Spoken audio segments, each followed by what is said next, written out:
Hello, everybody, and welcome back to another episode of the Castaway Anime podcast. I'm Neon Manta, And I'm Crunchy Bagels.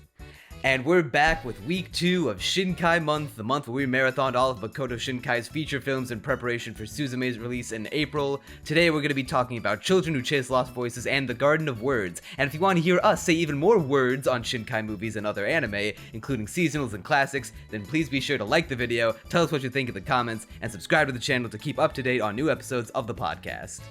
Well, Shinkai fans, today you're going to be in for a fantastic time, or probably, because Neon and I, we've already talked it over before the podcast, and we agree that Children Who Chase Lost Voices is the best movie, period. It is a masterpiece to end all masterpieces. It is a masterpiece among masterpieces.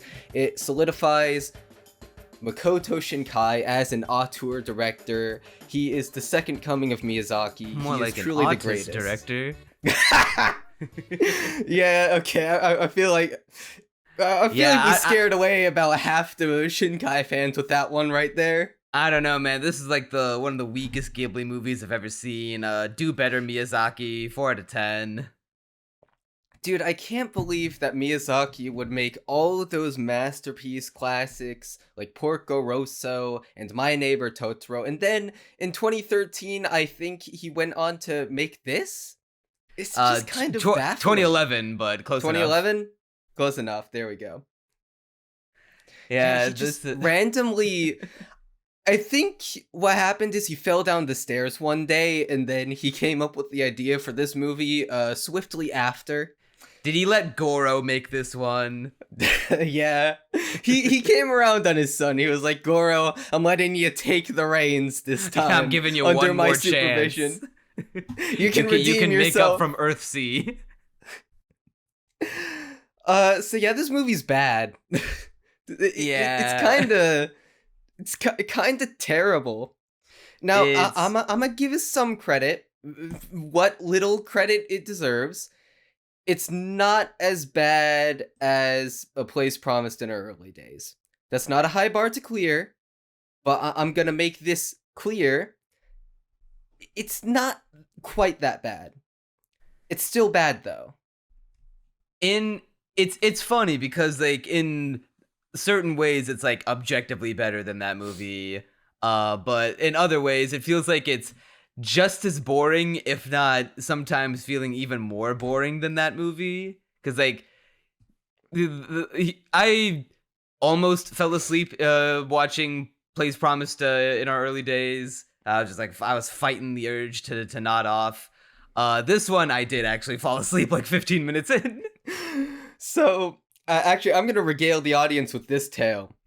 Last night, we were supposed to, record the podcast a little around 7 p.m. my time, 8 p.m. his, and I just had a feeling in my gut that he had fallen asleep while watching the movie. So I texted him in the private channel, yo, are we recording tonight, or did you fall asleep halfway through Children Who Chase Lost Voices? And then he just responds, how did you know? It's not my fault, okay? The movie was boring as sin. Funnily enough, right? I say this is way less boring than A Place Promised in Our Early Days. And there's two reasons I think it was less boring for me. The first is that I'm a heathen. I'm just objectively a bad person for this. I have not seen a single Ghibli film. And I feel like the second I watch one of those movies, this one's gonna be unwatchable for me. Like, legitimately insufferable. Because then I'll have a reference, a very specific reference that's pretty much doing what this movie is, that I'll be able to compare it to, so that I can see if you all watch the myriad ways in if you which watch it Princess messes up. Mononoke, you're going to retroactively despise this movie. That's the feeling I got while watching it, where I was like, I'm not completely hating it this time around, but I just have that feeling deep down in my soul that if I ever watch Ghibli, this one will be unwatchable. And the second reason is that it's just technically a lot more competent than A Place Promised in Our Early Days. I'm just gonna go out and say it, I don't think A Place Promised in Our Early Days is a good-looking movie. I think the outside of backgrounds, it is look not good. Yeah, there's always that qualifier with Shinkai's work, but the characters look like sin. The backgrounds are honestly distracting half the time. I hate the colors and the desaturated look and the overexposure. This movie, at the very least, feels very cinematic and pretty. You look at it and you're like, wow, these backgrounds are legitimately entrancing. Like, they're. Except for Garden of Words, which we'll get to, these are like the best Shinkai's backgrounds have ever looked so far in our Shinkai-thon. All right, I guess I'll have to put a pin in that last one, but we'll get to that when we get to it. Right now, talking about Lost Voices. Yeah, like see, I will say Nintendo probably owes this dude some royalties because I have a note in here that says. No, our main characters, they travel into Breath of the Wild Hyrule. I have also not played Breath of the Wild, so I don't get that reference. Yeah, it's fucking uncultured. I am uncultured. Yeah, there's so many good things I need to experience, and instead I'm watching children who chase lost voices. When you could just be watching literally any other Ghibli movie. In my defense, it's your fault, Neon. This is your doing. Hey, man, I suffered through it too. Unfortunately. I'll also give Shinkai this, even though he's very clearly aping on Ghibli's style and aesthetic. At the very least, this is the first Shinkai movie I can say without the tiniest qualification that the characters don't look like ass. Yeah, just a small little asterisk. The character designs aren't great.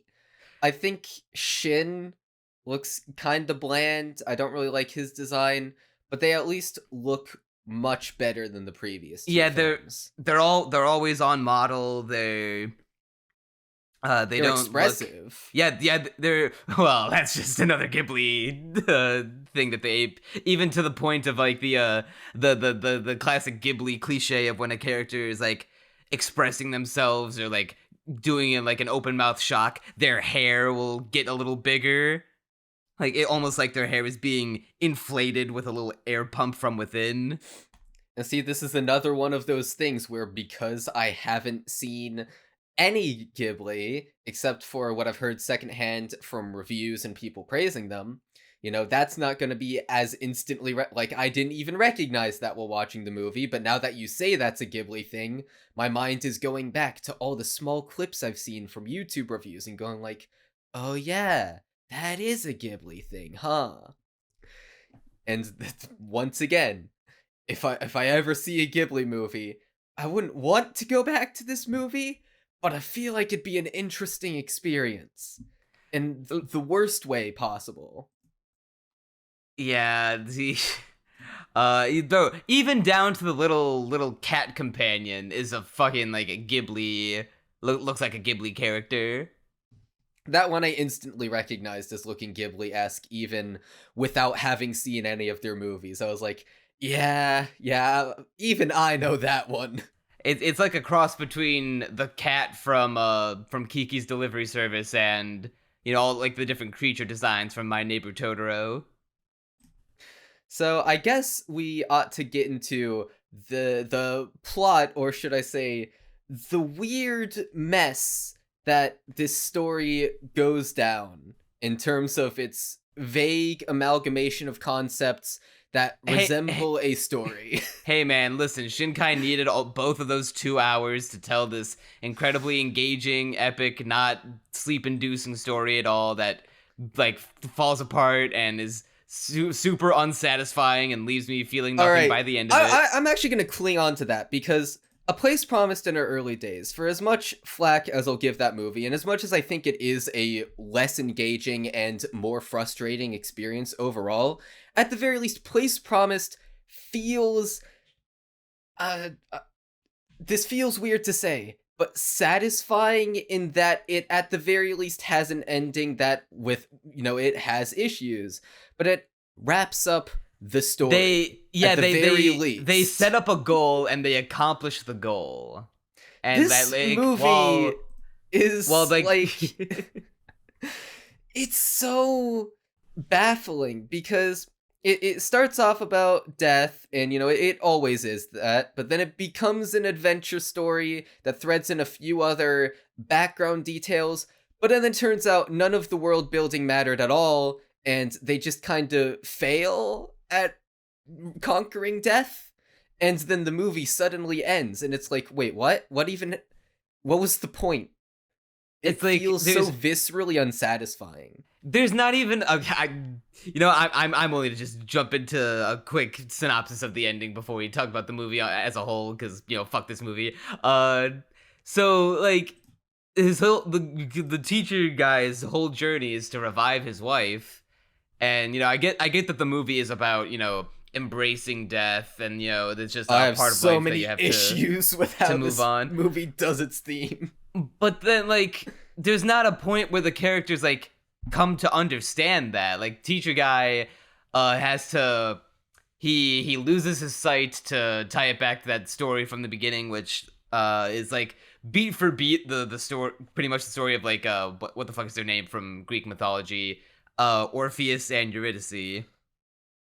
And then yeah, he loses his eyesight. His dead wife is brought back to life for like the briefest of moments, but then the spell is broken, and then he grieves, and then the movie ends, and I guess he's over it, kind of.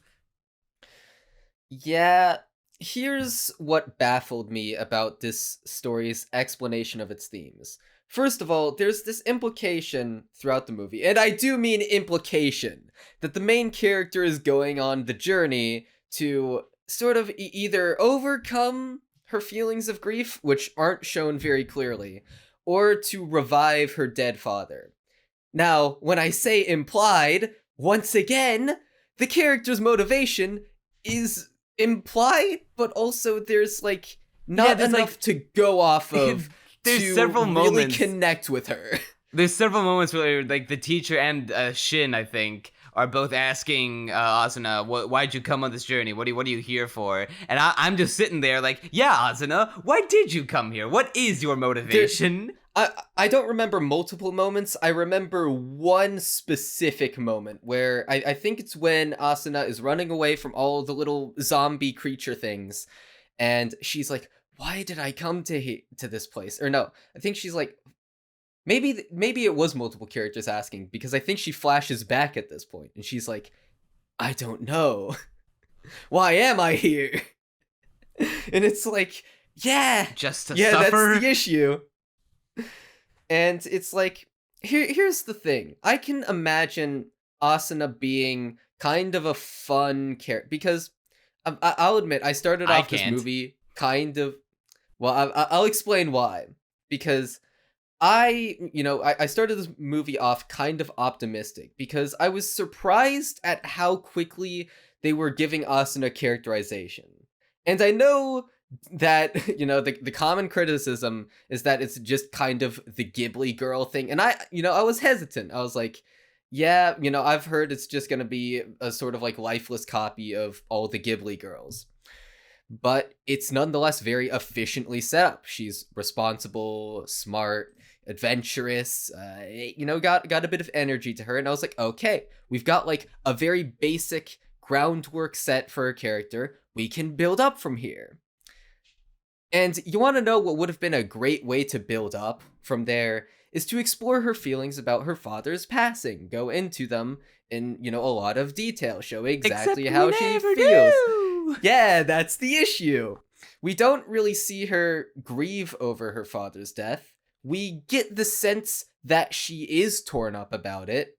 And then she's like torn up about Shin's death and is like putting on a strong face for her mom and be like, oh yeah, it's okay. I feel nothing. And that scene is effective at getting you to at least feel for her in that moment.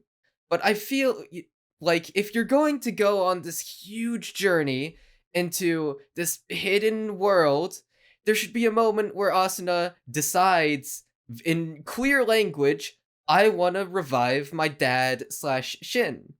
But instead, she's just kind of dragged into it, and then she goes on the journey because Well, I mean, the teacher says, "Oh, it's because you want to revive someone, isn't it?" And then she like nods or whatever, and then there's like, I don't know. It's just like there's no clear determination to revive anyone. It's just kind of she's on a journey, and then she asks herself why, and it's like She has no agency. Like, I feel like at no point throughout the entire movie did she make a choice that was like entirely her own, or like any choice that's like didn't have some kind of outside force influencing it. She goes like she's her the entire point of her journey is because at least from what we are led to believe is that when Shun died and she's trying to, you know, figure out something to do about that, like that's her the closest thing we have to a motivation to why she goes to Agartha. And like even then when she's like being dragged along by the teacher guy, it feels like less like she is willing to like go on her own as like, I'm coming with you, teacher man. But instead he feels like more like, all right, like I'm going, like if whether you want to come with me or not, that's like your call, I guess. But it's now or never. It feels like she's being robbed of any choice to make her feel autonomous. See, the teacher character, despite having like no interesting personality and no interesting dynamic with any character, at the very least has a goal and is very driven to accomplish that goal. We understand why he's here and what he's going to do. And that just doesn't happen with Asuna. Asuna just kind of like, we get vague impressions of how she might feel, but the entire point later on in the movie seems to be that even she doesn't know. That's not interesting. At the very least, not in this movie. And, you know, that's a huge knock against actually liking Asuna, who could have been, you know, an interesting, driven character. Well, she just isn't. And more than that, even, or I guess not more than that, because I mean, I think that's the most important thing to say against her character, but like, she doesn't even get any real cool moments. Every time there's like an action scene, she's just put in danger, and then the other characters rescue her. Every single other character. I'm in the racking show. my brain to try to think of a single cool thing she did in any of those. There's one. I wouldn't even really say cool because they don't even show it, but it's at least heroic, where she goes after Sheen. You know, he's getting dragged by a river under a cave, and you know he's like bleeding out. He's barely able to swim, and Asuna's like, "I'm gonna go save you." Then it fades to black. Into the water. We don't see it. We don't see her do the cool thing, and it's happens like off screen. And it's like the majority of this movie is her just getting into trouble and then being saved. The coolest thing we see her do is not save a person. The coolest thing we see her do is jump into a pool of water to save a person that we don't actually see. Okay, I know this is switching topics real quick, but what is it with when they first enter Agartha, the teacher and Asuna, they're going down the staircase, and there's a giant cliff. Now, they're in this thing called Vita Aqua. Vita Aqua is not water. It has very little buoyancy. It is essentially like air. You can breathe in it. It's like ever so slightly more buoyant than air. It's a liquid, but it's effectively air. So then, they jump off a cliff. Now, when you see them fall, they are going about the same speed you would expect if they fell through air. So you get the impression, oh, it's just like air. Then the screen fades to black after they fall like a billion stories, and they just wake up in Agartha. Now what I want to know is what was going through Teacher's head at that point? Did he read about it in a book? Did he know that the fall would be okay? I mean, he has to have known it was okay, but we don't know it's okay, and we're not given any explanation to how he didn't die. We've been given, in fact, reason to believe that the Vita Aqua is the same consistency as air. I think it's just magic bullshit. Like, I feel like of all things to criticize, being a little I think that's just more being to criticize. A little nitpicky. I know it's a little bit of a nitpick, but but I think it's actually a legitimate knock against the movie. Because this scene is supposed to be like very beautiful, you know, they're falling down into Agartha. And I couldn't get dragged into it because I'm like, but hold on, they're gonna die. They're gonna die when they fall. They fall like through into that like pit into the water or Vita Agua, whatever. But then we see them in the next scene. They like are outside of a pool of that same Vita Agua. So what I imagine is the case because they're traveling to the underworld. It's like they fell through, but then they come up from the bottom. Because it's magic bullshit. You don't gotta worry about it. It's a world where the Ark of the Covenant of God is like just floating around, and God is real, by the way. Oh yeah, he is in fact, and he looks like a biblically accurate. Yeah. But I mean, I still stand by that because I think it's weird that we get told it's the same consistency as air and then they just jump through it. But I don't think it's worth harping on. I never got. I'm gonna be honest. I never got the idea that it's like exactly the same as air. I just thought it was breathable water. I mean, they say it's less buoyant and they fall through it as if it were air. So, I mean, you could also fall through water like that. You don't exactly fall up when you go into water. Yeah, but it's not water. Yeah, but it's also not air. So this is we're going in circles here. There's so many actual points we could attack the movie on.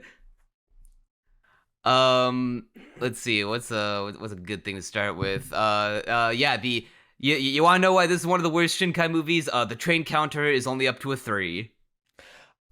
Oh my lord, that is pathetic. That is I'm disappointed in Shinkai, frankly. Yeah, this is his first single-digit train movie. The longest one. Yeah, I don't care that there were like no reason to have a train in this the magic death world. He should have just put them in. Honestly, that would be the kind of sure, it'd break the world building, but it'd get the train counter up, and that's worth it. That is a worthy sacrifice. Actually, speaking of the world building, Agartha itself is like I compared it to Breath of the Wild Hyrule, but 6 years earlier. It's kind of like that. Hyrule has more interesting locations, but it's pretty 1-to-1. The most interesting location in the entire movie is the ruins of like a big castle. I do enjoy the aesthetic of Agartha. I think once we actually get to Agartha, why did I say that?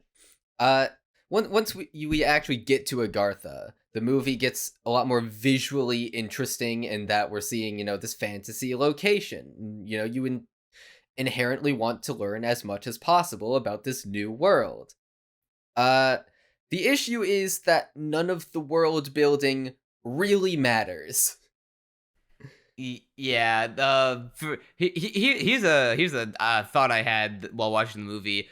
Are the people of Agartha, are they people? Are they normal? They're not normal humans because they have superpowers. Yeah, do they have they have superpowers in the sense of that they connect. We see Shin and Shun jump from heights that would kill a man. Okay. They seem to have superpowers. Okay, I was guessing when I think superpowers, I think multiple things, but the only supernatural things I see them do are jump from high places and telekinetically link to where their crystals are. But nonetheless, they do have some supernatural abilities. So they're separate from humans, at the very least in that regard. So my thought was, I was under the impression that some of them were, souls of the dead, because they're in the land of the dead. Wouldn't the land of the dead be comprised of dead people or the spirits of those once living? Nope. They've actually outlawed it. And the reason why is because you're not supposed to revive the dead. It's just bad. It's a monkey's paw, essentially. I found it kind of weird that despite all the teacher man's reading about the place and seemingly knowing a lot about it, he never really got any impression of how he would revive the dead, seemingly, because he thought he could just waltz in and do it. But, it's actually a monkey's paw.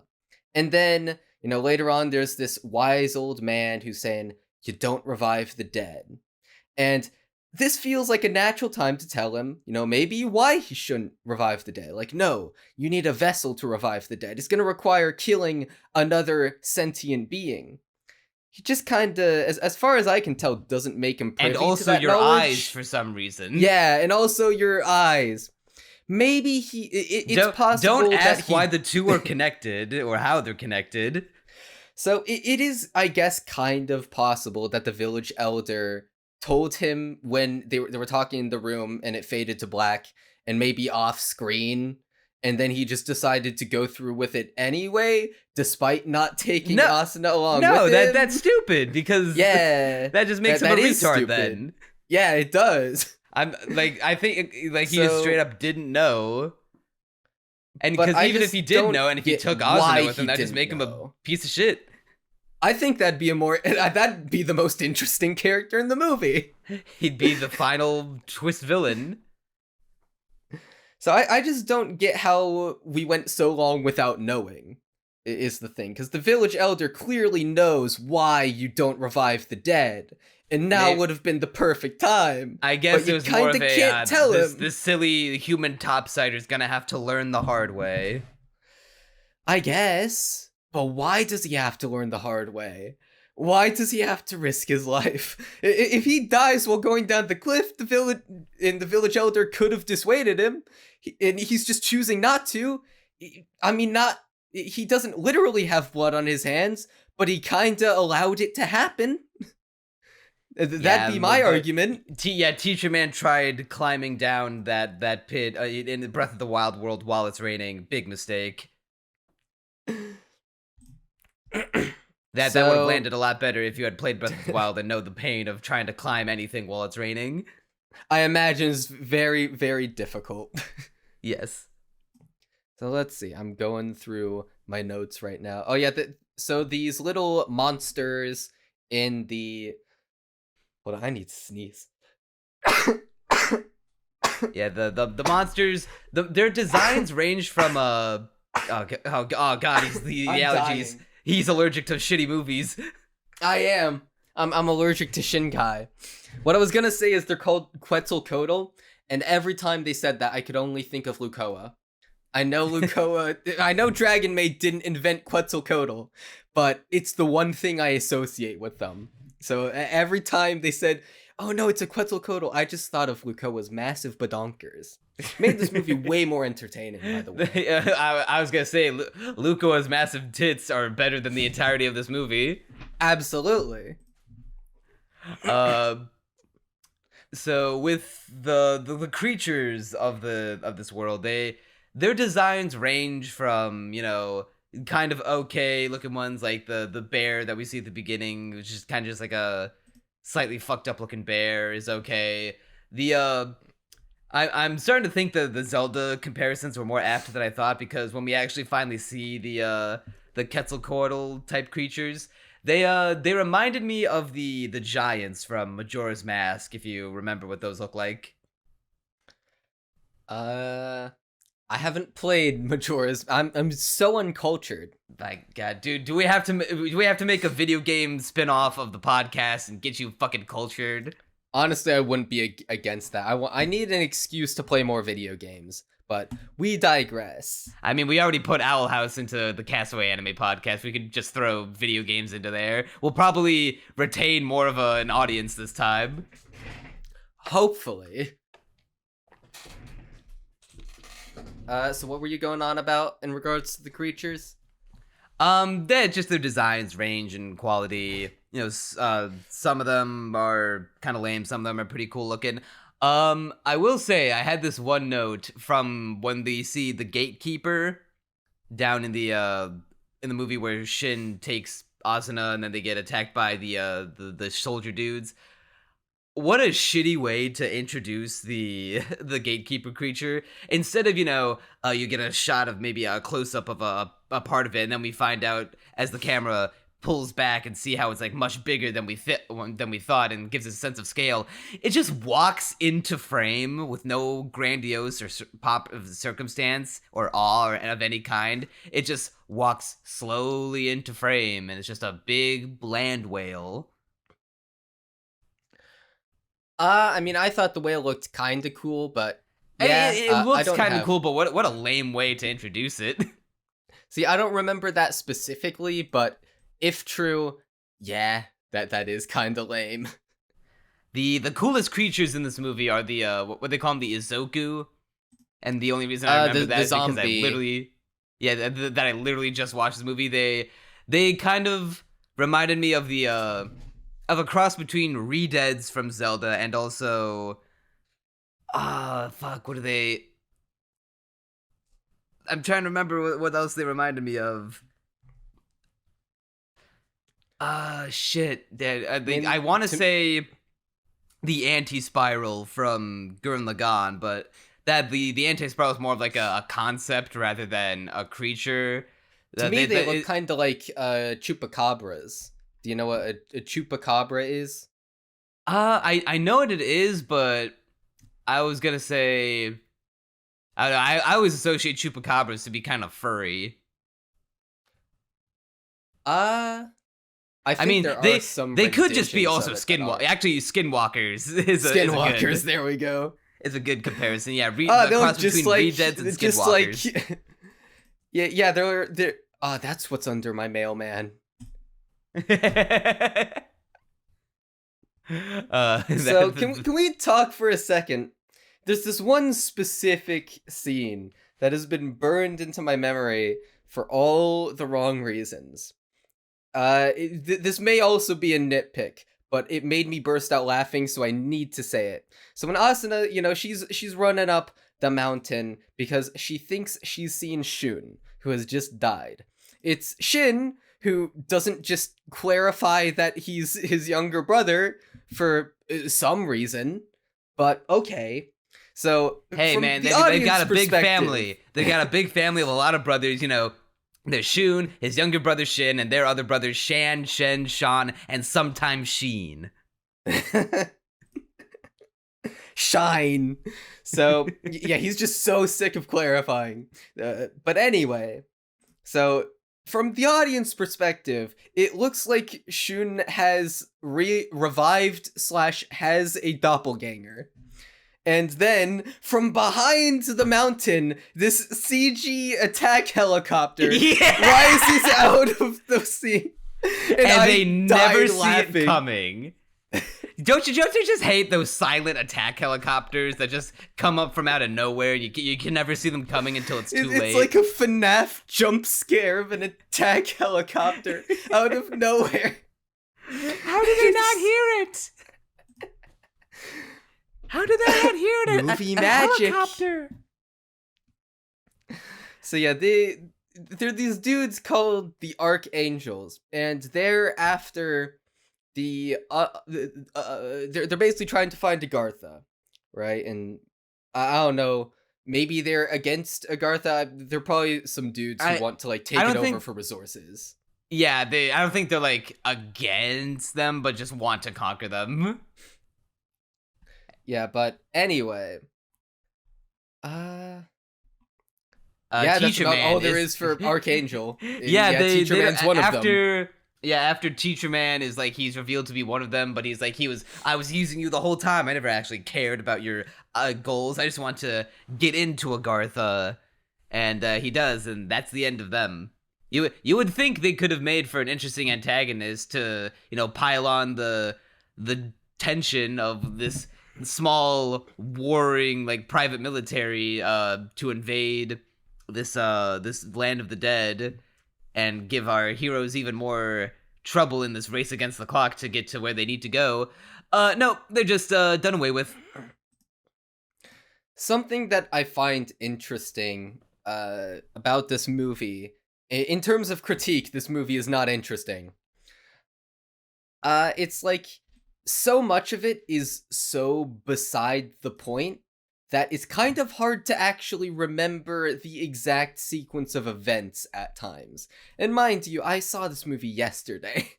I saw it yesterday, and the only reason that I even have a vague map of the plot in my head is because I wrote it all down. Because it's like they go on this adventure and they're constantly learning about this, land of Agartha, seeing the new creatures. There's like this side quest where Asuna gets taken away by the zombie looking dudes and ends up in like this abandoned tower or whatever and gets saved. And I guess to the movie's credit, that was the best sequence in the movie. God, it's hard to think of a best sequence in the movie, but I say best sequence in. I didn't hate watching it. I was like kind of getting into it. It was a they end up in this scene. Village, and there's like this one scene where they're talking about how humans are constantly trying to take over Agartha, and then it doesn't amount to anything. By the way, Hitler canonically went to Agartha. Yeah, I know. I have the same note. Hitler has, in fact, canonically been to the land of the dead. So now we know why he killed himself. It wasn't because the Americans had him cornered. It's because it's okay. I'll just go to the land of the dead and chill on the Ark. He knew something we didn't. Yeah, there's just like this one scrolling shot of a bunch of old leaders. I think from Napoleon history, was in there. I don't have all of them screenshotted or committed to memory. I just screenshotted the specific. I mean, part with Hitler. I don't think it's a hot take to say Hitler is the most easily famous and recognizable of the famous famous and or infamous dictators Mussolini of history. Was there, I think. Oh, hold on, now that I think about it, wasn't Mussolini there? I couldn't tell you. The only ones that stuck out to me were Napoleon and Hitler. Man, that makes Hitler an even bigger bitch for, still losing. If he had access to the land of the dead and their resources and still lost. Oh yeah, he could have revived all his soldiers. I was gonna say he could have used like magic bullshit or whatever. And also that.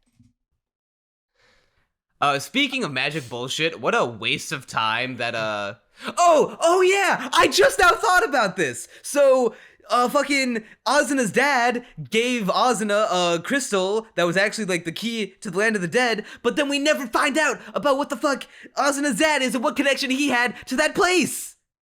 That's never brought up. Wait, he just had that shit. I'm just now realizing this. Why does he have it? Why? And the voices that she hears in that little radio that she builds with it, using it as the diode or whatever, that's never brought up again. Like, we see her use it a couple times, but we don't. I don't think there's end of the movie. All right, so at the very end of the movie, there's one of the creatures that dies, and he sings a song, and Asuna is like, "Oh yeah, that's the song I was hearing all that time ago." I completely blanked over that. No. I must have been so out of it by the end of that movie. I think my mind just. I think I Men in Black and neuralized myself without even realizing. So I want to talk about this movie's exploration of death. Now, and how it makes me want to die. Yeah, it does. So this movie really wants to make you know that it is about death.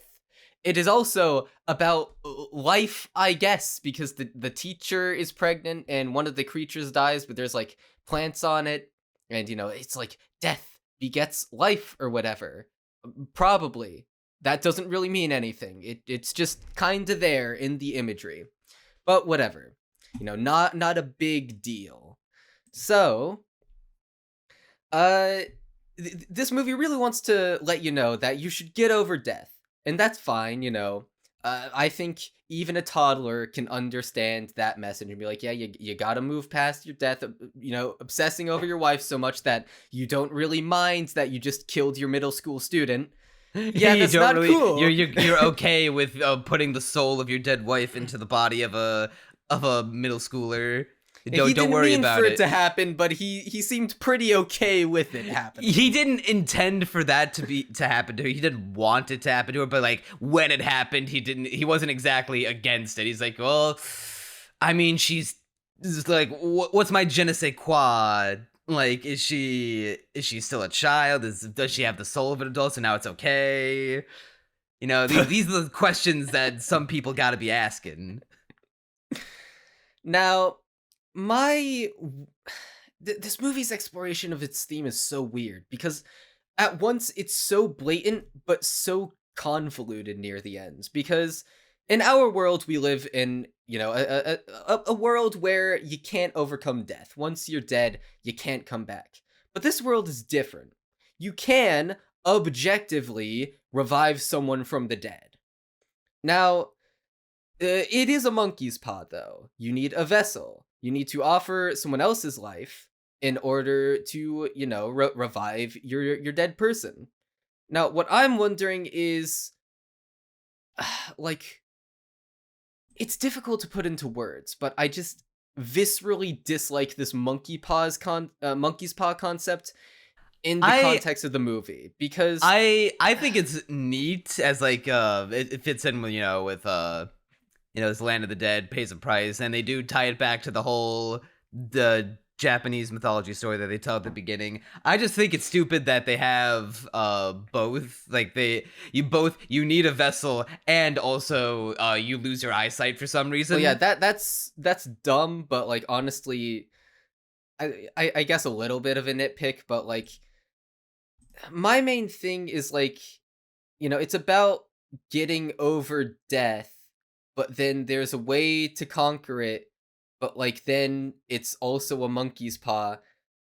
I guess I'm just wondering why the theme is acting like you got to get over it because it's natural and you can't overcome it, but then you objectively can overcome it.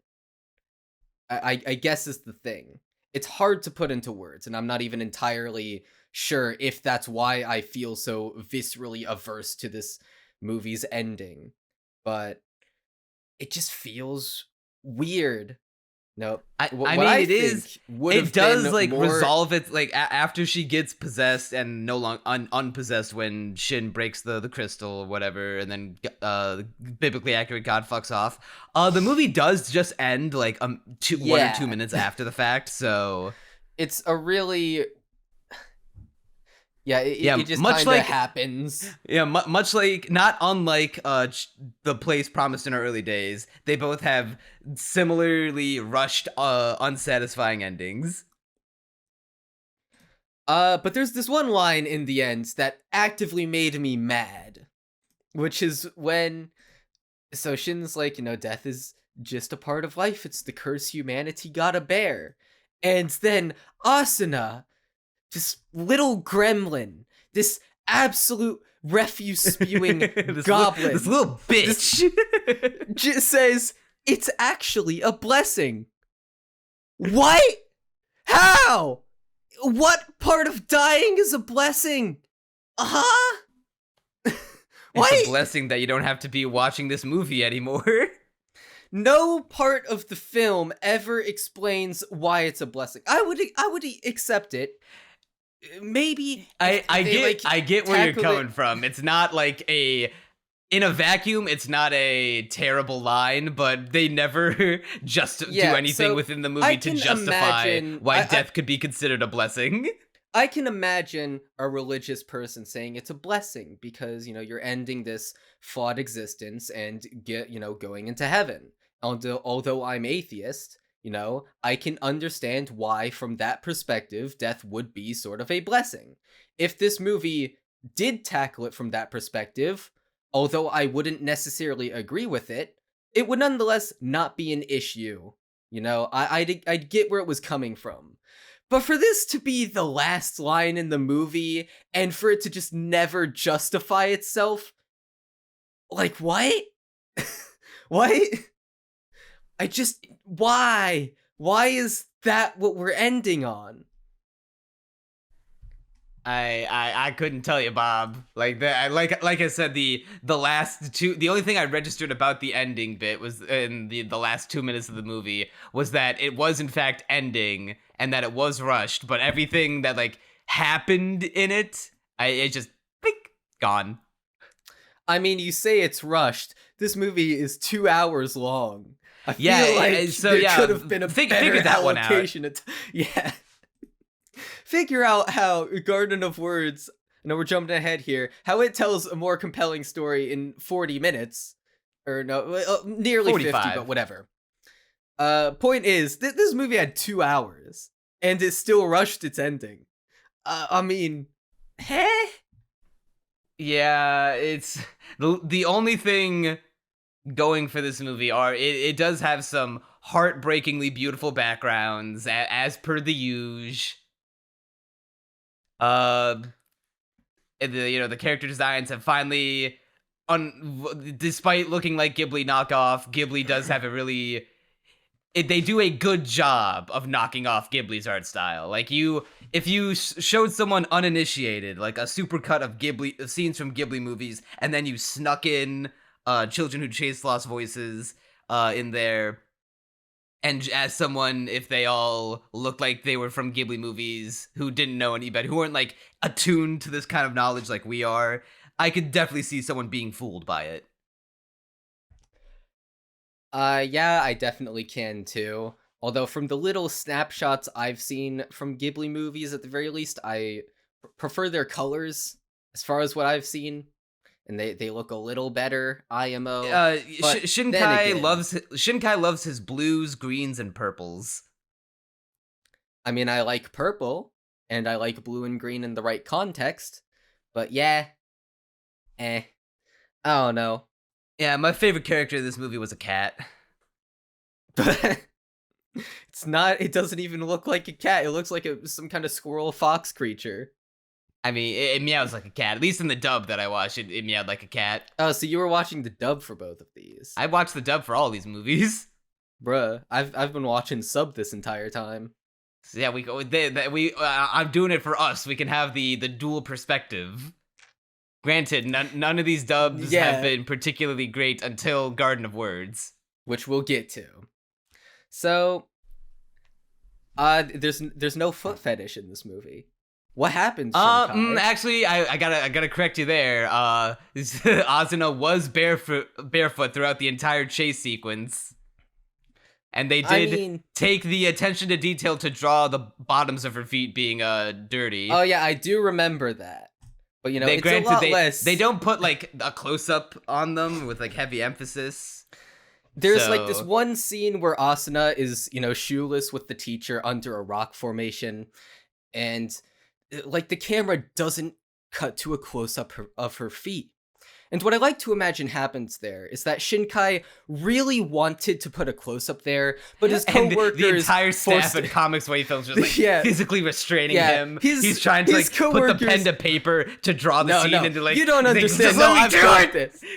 His coworkers were like forcing him not to. So here's Shinkai, here's Shinkai personally animating this scene. It's like the one little bit of feet he can get in there. But he's in utter despair. Shaking, quaking, holding back with every fiber of his being, forcing himself not to spend the next 3 hours on a hyper-detailed foot close-up. His coworker appears through the door. Shinkai-san, what's wrong? Shinkai starts muttering under his breath. I can't take this anymore, he says. He storms out of the room and his co-worker starts following him, worried. Eventually, they end up at a bridge and Shinkai steadies his resolve, ready to jump. I can't take this anymore, he exclaims again. If I can't have a close-up of a foot in this movie, then what can I have? What's left for me in this world? No, Shinkai, don't do it, the co-worker exclaims. Listen, if you promise not to jump right now, I promise you, your entire next movie can be about feet. I swear on my life! Shinkai, who had been tensed up, relaxes his muscles. He chuckles, then sighs.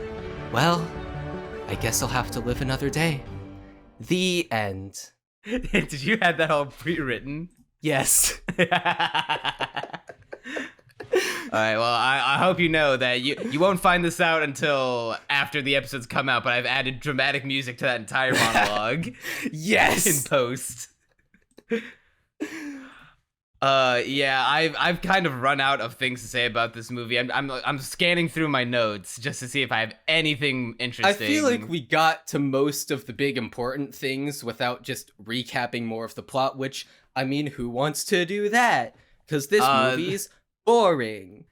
They're like halfway into the movie, they try to shoehorn this father-daughter connection between Asuna and the teacher. And that was just like, since when have they ever like shown to be any kind of like father-daughter found family connection? They don't have any dynamic. I think that's the real issue with the characterization. I mean, aside from what we already explained, which is bad enough, none of the characters really play off of each other in an interesting way. Like, outside of Asuna, they don't have any personality. Asuna I guess doesn't much have of a one personality either. She has one for the first 10 minutes of the movie and then loses. And then when Shun dies, so does she. I mean, it's all in the themes. Shinkai is 5D chessing us right now. Her losing her personality is actually part of the grieving process. It all works in somehow. Yeah, sure, let's go with that. This movie, like, I don't know what else to say, man. This movie is like melodramatic, slow, needlessly long, boring. I'm now starting to realize just how incestuous all of these Shinkai movies really are, because the giant pit that they climb down isn't that I know we haven't gotten to this in the marathon yet. Isn't it literally the one from Your Name? Yes, isn't I noticed literally it the one from Your second Name? I saw it. It's the same one. It looks literally identical. And hey, we established in the very first movie with Early Days that parallel worlds do exist, and we're gonna establish with Your Name time travel will be a thing. So hey, maybe we also see in Your Name characters from the Garden of Words will show up in that movie as cameos, and then we see Weathering with You, the Your Name characters show up in that movie. The Shinkai cinematic universe is real. That makes it even funnier though, because every time a new plotline happens, it's treated like super mysterious. But then if you imagine them all in the same universe, it just becomes everyone living out the same exact narrative. They have to live out the flooding of all of Tokyo in the end of Weathering with You, and trying to line that up with with Your Name. I like to imagine it's like a Zelda Hyrule Historia type shit, where like every choice that the characters make actually branches a different timeline, all within the same like multiverse. God, that would be amazing. Yeah, when's the Shinkai Historia? There's one more. Let me see. So I did watch Digi's review of Children Who Chase Lost Voices. I keep on forgetting the titles of these movies for whatever reason. It's the only one I actually watched after the fact, because I just needed to hear someone trash it for my own mental sanity. And Digi brought up a few good points that I just want to recycle for this podcast. So there's one point where the three horseback dudes are going up against Shin, and he fends them all off himself. However, it seems like he can only hold back one at a time. He's like less good at sword fighting than them, as far as we can tell, and it's like just the one. So there's one horseback dude fighting him on sword, and then the other two dudes on horseback are just standing there behind him, not moving. And when Digi got to that, I was like, oh yeah, wait, hold on. Why didn't they chase after the other two? That's weird. They also have guns. Yeah, they do. So why didn't they not just shoot him? Yeah, why the guy is busy sword fighting, or like after he gets knocked down to the ground several times, the other guy on the horse could have just pulled out his like long barrel, just go rat-tat-tat, rat-a-tat-tat. The ting in fact do go skrrrup. So Digi's review also helped me realize this, because he was confused by it too. He had to put it in text and editing. apparently when Asuna was like having those flashbacks while running away from the zombie dudes, she was running in circles upstream into the place where the zombies could get her. What the impression I got while watching the movie, and maybe this is the case, is that the river dried up. I thought the same mysteriously thing. because of the way it's edited. And I was so confused. I was like, how did that happen? Why? That's convenient. Or I guess inconvenient for Asuna, but convenient for the movie's tension. And Yeah, aside from that, I don't think I got anything else. Yeah, my favorite moment of this movie was when the Quetzalcoatl thing vored both Asuna and Shin. And if the movie rolled credits right there, I would have stood up and applauded. That would have instantly put it up to a 10 out of 10 on the spot. That's the superior Children Who Chase Lost Voices. I will say it's unlike the Place Promised in our early days. This isn't the worst animated movie to come out in 2011. What's the worst one to come out in 2011? Cars 2. Oh, makes sense. Makes sense. I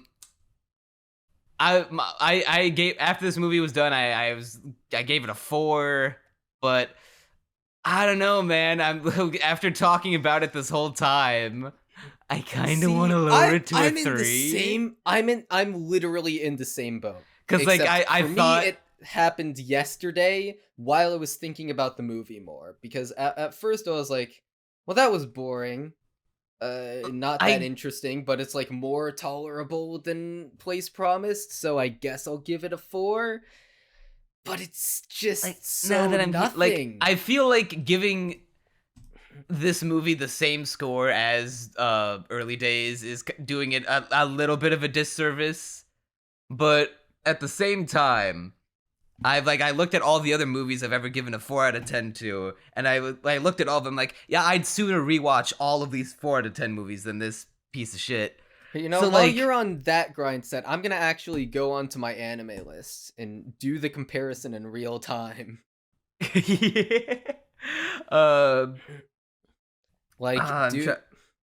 trying to think. God, I have a Sobiasobase as a 4 because I thought it just didn't connect with me. Oh, that's just an L take. I know it's an L take. I just don't find it funny, at all. But that's just a bit cringe, isn't it? Seeing Children Who Chase Lost Voices in a Sobiasobase as the same score is making me viscerally cringe. Camp is a 4. But if I lower was a 4. Come on, dude! You can't think this is on the same scale as fucking Lico Rico. I don't think it is. This is worse than Lico Rico. I'll give you that. This is worse than Lico Rico. Lico Rico had way more. I'm eternally debating in real time right now. Should I knock it down to a 3? I'm knocking it down to a 3. That convinced me. That legitimately convinced me. I want to, and at the same time, that would imply that this and early days are like of the same caliber of quality. So I'm thinking to myself now, do I knock that movie down to a 2? Can justify it. You can say that Place Promised is a low 3 and Children Who Chase Lost Voices is a high 3. That's probably what I'm gonna do. But Place Promised is so boring though. It could be a 2. Boring. It has some interesting sci-fi. I will say, Early Days, even though both these movies don't really do the most interesting things with their, supernatural concepts, I did enjoy thinking about the concepts in Early Days more than I did seeing the concepts unfold in Lost Voices. Yeah, I can agree with you on that one. It's tough because Place Promised, although there is a part of me that's now thinking I want to give it a 2, at the same time, is it really justified putting it next to Hensuki? Fucking Hensuki. I have not seen Hensuki, but I have not heard good things about it. Apparently the dub is tolerable. the sub which I I watched think is I think I have insufferable. seen one clip from the dub where just like one character is like, "Come and nestle into my bosom, girl," and then like she runs over and comically like bounces off of them, and the voice acting is like they understand how trashy the show is, so they're just hamming it up. Yeah, that's why people like the dub, because the show is bad and the dub knows it. Okay, I'm looking at the movies that have given a 2 out of 10 to. Ah, fuck me, dude. I don't I don't want to I don't know. I've given Cars 1 a 2 out of 10. I've given Scoob a 2 out of 10. I've given the fucking Pokemon the first movie 3D CG remake a 2 out of 10. Ah, no, I can't bring myself to do it. I think yeah, early days will have to remain a 3 out of 10, and I will have to knock Lost Voices down to a 3 out of 10. It's just kind of really bad. It's insane how we literally have the same take on both the bad Shinkai movies. I mean, at least we're connected. We're both hearing the lost voices, and we're connected in the dream worlds of just like We've got understanding the what makes the bad Masubi. Shinkai movies. We've got the red yarn. Yeah. And then, hey, come to think of it, I can't think of a time where we've said today's exact date at the same time. Okay, that's enough talking about Children Who Chase Lost Voices. 3 out of 10, the worst Ghibli movie I've ever seen. Do better, Miyazaki. What happened? Yeah, there we go. Now it's time to talk about things that aren't terrible. The Garden of In Before He Hates It. Actually, I was gonna say this is Shinkai's unequivocally first W. Like, you can, if someone told me that they thought 5 centimeters per second was a good movie, I'd be like, I don't agree, but I can see where you're coming from. If someone told me they thought Place Promised in Our Early Days or The Children Who Chase Lost Voices is a good movie, I would smack them upside the head until they change their opinion to the correct one. This one, if someone told me this wasn't a good movie, I would, I'd beat the shit out of them. I'd be like, wrong, well, sir. Then you're gonna have a field day with this. Yeah, it's a good movie. I really like this one. I thought it was great. I did not think it was necessarily, to be fair, I'm basing this off of my number scores. I consider an 8 and above to be great. I did give it a 7, but nonetheless, it is good. Fucking 7? It's just what it deserves. It's a good movie. I'm thinking if you ever get the chance, you might want to rewatch this movie dubbed. I think this is actually this is one of them. An anecdote right now. Because when I saw so for context, he sent me the dubbed scene of the ending of this movie in the hosts only chat and had me watch it. And I got more emotional watching that than I did the scene in context subbed. And I was like, wait, maybe I do need to see this dubbed. Yeah, I don't know if they took some liberties with some of the dialogue. It definitely felt, compared to at least the dubs of all the other Shinkai movies up to this point, it's a lot snappier. It's a lot more clever. The characters have some enjoyable sass to them, and they outside of like the very beginning of the movie, which opens on corny inner dialogue, and at first I was like, uh-oh, but after that, that's pretty much done away with, and it's nothing but good dialogue throughout the rest of the movie. It sounds like you had the I've seen the sub and dub of the final scene, and I can say that although they do a little bit of changing to match the lip flaps, it's like not creative liberties. It's mostly, as far as I can tell, the same between the sub and the dub. Based on that final scene, I could be wrong. Yeah, the opening monologue, the gist of it that I remember is, he's walking in the rain. He's like, whenever, ever since I was a kid, I thought when this, the sky felt closer when I was a kid, and that's why I like the rain. And I was like, okay, Like, cool, that tells dude. me nothing. Thanks. Yeah, it's just the meme of like the dude with giving the guy while he's sitting in the crowd the giant thumbs up and then going back to talking with his friends. That's Yeah. what popped in my head. You know what I'm talking about? I haven't seen that movie, but or that meme. Why am I mixing up words so badly right now? Yeah. But He's getting it is lost that in his vibe. own garden of words. I will He cannot kill find you. the right ones. So Shinkai can write characters apparently. That just Dude, why did he not? Why did he Takao just is choose so- not to before? So cool. Takao I don't- and Yukino. I like Takao more than Yukino, but holy shit, Takao is like what an upgrade. This is like going from rotary phones to like the iPhone 25. But see, this is what confuses me so much about Shinkai's movies. Because I know for a fact that once we get to Your Name, the characterization is not going to be this good. So it makes me wonder, why is it so good here and not in, like, literally any of the other movies? I Why? have the opposite thought. I thought this is where Shinkai started writing good characters and characters that have like multifaceted and deep and complex and synonyms, positive synonyms. Because I love the characters in this movie. I love the characters in Your Name. I love the characters in Weathering with You. We'll check back with you in a month when Suzume comes out, and we'll see if he keeps the streak going. Well, I mean, I guess I'll see what I think of Your Name whenever I rewatch it. I don't remember having any connection to the characters in that movie. I thought even if you. I remember connecting with them, but I also just mostly remember them being fun and enjoyable. And now, having put my memory of the first time I watched Your Name into context with all of Shinkai's past movies, pre-Garden of Words, I'm thinking like, wow, this dude, what a glow up. Yeah, he just suddenly learns to write characters. So I guess we should actually get into their personalities and what their deal is.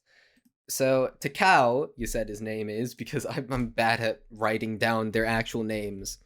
But Takao, he's a 15-year-old boy. You know, he's got a lot of... He's very driven. He wants to become a professional shoemaker when he grows up. And he is very desperate to grow up very quickly. And his whole thing throughout the movie is that he sees his conversations with Yuki as basically this small way in which he can enter into the adult world for a brief period. And he gets the sense that Yuki doesn't, Yuki's still seeing him as a child, but he's like, I'm gonna become based, do all the based things, get something out of my career, and then she'll see me as an adult. And, he sort of treasures it, partially because he is in love with Yuki, or does fall in love with her, but also because it is an entrance into that adult world. And you seem really excited about him, so I'm not going to steal all your thunder. You can go on about him. Dude, he is... What, like I said, what a glow up going from fucking... Hiroki, I'm struggling to remember their names even now. Hiroki, even though I kind of liked him at first, I've kind of now forgotten what was it. What was main dude's name from 5 centimeters per second? Couldn't No tell me, clue. Bob. I couldn't tell you, Bob. Couldn't tell me, Jack. Him. Fucking, we'll even throw in Kanai to whatever, and Asuna, all shitters, all could go fuck off. Takao, he's fun, he is snappy, whenever he converses with Yukino at first, their conversations are just so lively, and like they're not melodramatic or getting bogged down in, fucking vapid Shinkai meaningless dialogue, just saying words to convey meanings that could just have been conveyed with visual storytelling. No, he actually uses words in this movie, The Garden of Words, to make the characters express themselves as, they are more than just their one-note character traits that you could boil them down to. What stood out to me from Takao is that he's goal-oriented, and it's also a little unfair because he had the same, he hates high school like I did, and is fucking based for that, and just wanted to get out as soon as possible. So I just connected with him immediately on that. That makes a lot of sense, because I was actually more attached to Yuki. So I guess this will be a two-pronged gushing over our favorite characters. She is cool too. I feel more sympathy than I do for Yuki. That I do relating to her, but she is a very sympathetic character. But we will dive into her. Takao, he just the first time he meets Yuki, he is teasing her for having beer and chocolate for breakfast. And it's like, oh yeah, I don't know if it's like this in the sub. One of the dub differences is like, oh yeah, what a power meal, huh? And it's just like they're poking fun at each other. It's just such a wonderful dynamic. I also love the moment where another fun conversation revolving around food again is when Yuki actually cooks food, and then Takao has some, and he clearly doesn't like it. It's like, no, but it has its own charm to it, even if it is not good. It feels good to bite into. I don't remember exactly what he said, but it was regarding the tough texture. He just straight up, like, when she finally makes her own breakfast, when he brought one to share with her, he just outright takes one of her the little things that she made without asking, which, like, just that is just an interesting character facet for him to be, quick to just take her food, as opposed to every other Shinkai actually character. Kind of assertive. Yeah, every other Shinkai character would like piss and moan and like pussyfoot around it for like 2 minutes before they actually would be able to try their friend's food. No, he just does it outright, and then she's like, "Oh wait, no, I'm not that good at cook." And then you see in real time his reaction being like, "This is actually kind of ass." And she gets all like a little upset about it. Hey, it's your fault, for taking it without asking. And then he's trying to like placate to her a bit, like, no, it's got a bit of a crunch, like an interesting aftertaste. Can I have another one? It's just what a breath of fresh air coming off of 3 movies of just bland, of like stale rice, of stale bread characters. He has another moment later on that I'm sure you will nut over once we get to it, but for now I got up and cheered. I was like, we are talking about the same scene. But for now I want to talk about Yuki, because something I have realized myself through writing is that I just have some weird affection for immature adult characters. So like recent example, Kikiri from Bochi the Rock. I am so curious to see what your opinions are on the movie The Graduate. The Graduate. I'm literally gonna put that in Google right now on an alt tab so that I can remember it. But the way so I realized that, think about it. The reason why I realized that though is, funnily enough, because every single story I have ever written, the only major adult characters are ones who act like teenagers essentially, or are just don't act their age, or lazy bums. So there you go. And although not quite that immature necessarily, Yuki nonetheless, she drinks beer just randomly on a bench in the rain. She will, she's obsessed with chocolate. There's this one scene that lives rent-free in my head where she just pulls out like a dozen candy bars, chocolate bars from her purse, and Takao is just taken aback. And she's like, yeah, you didn't expect that, huh? It's weird, right? And then he's like, oh, what an interesting side of you. Yeah, and like, Yuki's whole thing is that she doesn't really have her life put together. As the movie states, they are both trying to walk in their own way. So we get this very, very good sequence where Yuki is going through her day. She's like calling up her ex-boyfriend to tell, the people, like the other people at her workplace, which at this point has not been revealed. But, calling him to be like, yeah, just tell him I'm, going to be quitting soon. Make sure to tell the higher ups. And, she feels super stressed out about her job. There's one scene where she wakes up and then you can just feel the dread hanging off of her as she's like, I have to go through another day. There's another scene where she's about to get on the train for work, and then, it looks like she's stepping forward, and then it cuts immediately to like just the train, and then the train moves and she hasn't boarded it. She's just standing against the wall while it's raining. It's like, yeah, I'm just gonna go back to Takao because I can't face the world right now. She's very depressed. She she remarks to her ex-boyfriends that, yeah, I've started tasting things again lately. And if in anime, if a character can't taste food anymore, they're depressed. Yes, but yeah, speaking of food, this is where the famous why does anime food look so good come from. I've seen this scene so many times on Twitter. And to see it within context was so weirdly gratifying. I did the Leonardo DiCaprio meme where I pointed at the screen like, oh, there it is. It's the thing I know from Twitter.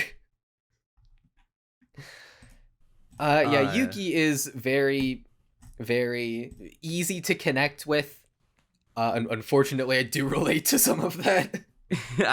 You mentioned the shoe thing about like them learning to walk on their own. I love the metaphor that they use with showing like the kinds of shoes, or rather the lack thereof, that Takao and Yuki are typically depicted with. I love that Takao is wearing his own handmade moccasins, that they look kind of shitty.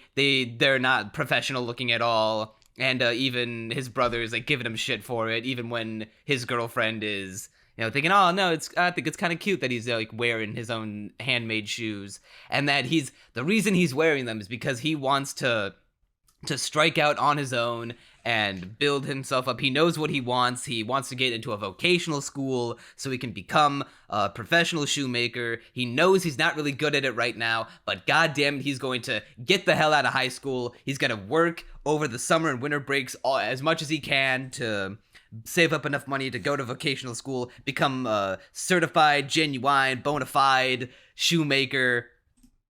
And he's gonna wear his own shoes because he's a self-made man. He's gonna do it on his own, with his own two hands, standing quite literally on his own 2 feet. Whereas Yukino, she's typically depicted barefoot, not just to appease Shinkai's foot fetish, as we've established in your monologue, but because she is seen without any support. She cannot cut it on her own. She feels like has nothing to lean on, to hold her up, to support her, and she's learning to walk again. And I thought that was a brilliant metaphor.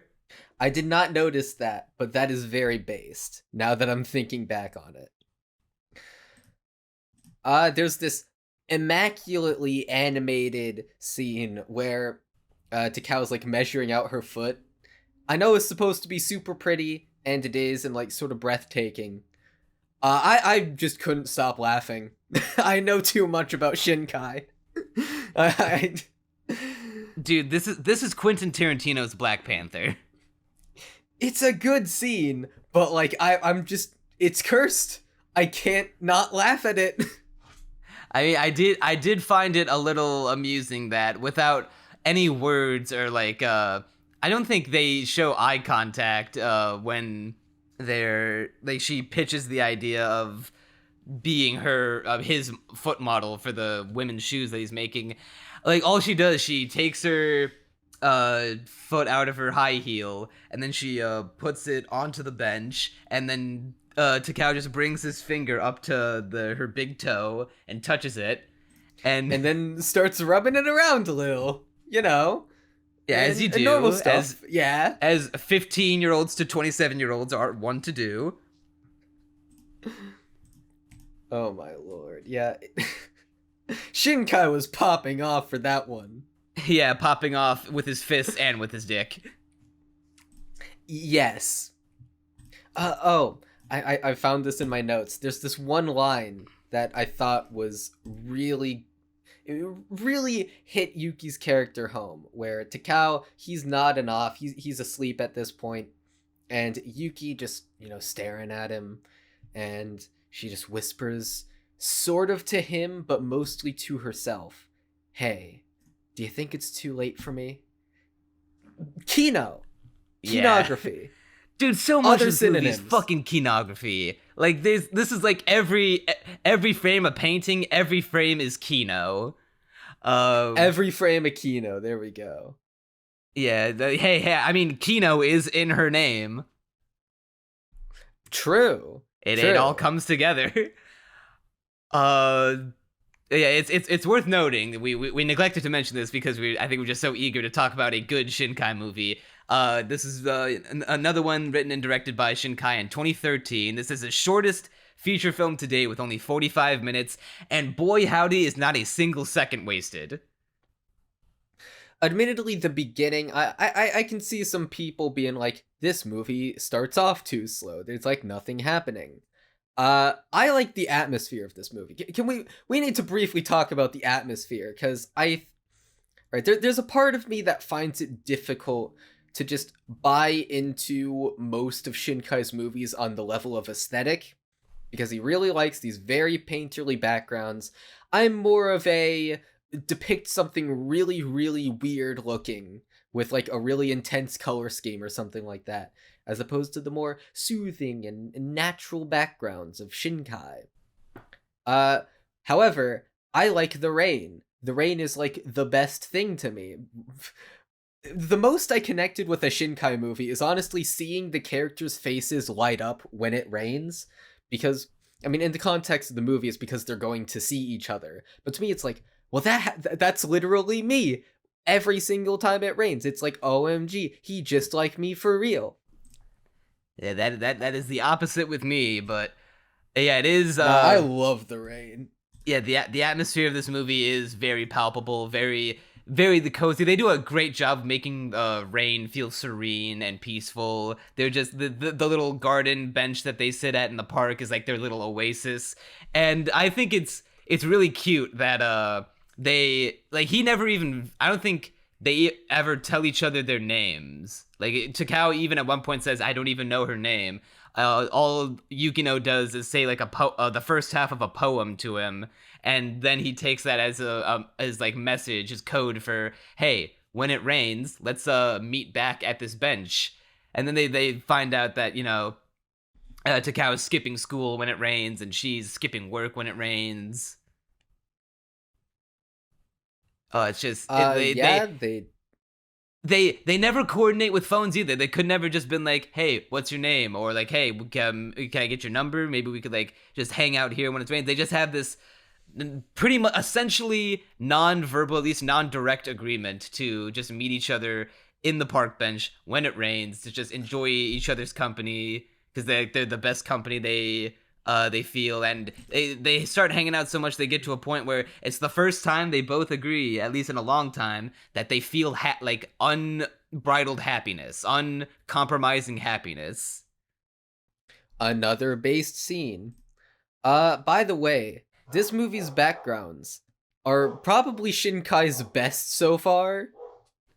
I want to touch on that detailed, because you were giving him shit earlier in the podcast. No, when we I were wasn't. About Lost Voices. No, I wasn't. Yeah, you said something. Yeah, remember I said we have to put a pin in that because you said. Yeah, I remember that, and I immediately knew that you misunderstood what I was getting at, because I said. Okay. I thought you were gonna say thus far, as in up to that point. But I also specified Garden of Words does have the superior backgrounds. Oh, okay. Well, you said up to the point of like where we are with when you mentioned the Garden of Words. I thought you meant Lost Voices has better backgrounds than Garden of Words. if I recall correctly, I said Garden of Words aside, this is the best one we've seen so far. Trying Okay. to make just a miscommunication, All right. Well, all but right. Good. I it won't have is to good hang you from the gallows backgrounds. then by your entrails. Cause yeah, No, this is this movie's backgrounds are immaculate. It's the like Children Chase Lost Voices is like very pleasant because of the backgrounds. You know, it's the first one that feels like this very cinematic piece. But Garden of Wars just takes it to a whole nother level. Like, it is actually astonishing how well it can build this beautiful atmosphere with the rain and the incredibly detailed backgrounds, like the trees waving in the wind, like uh the close-ups of water.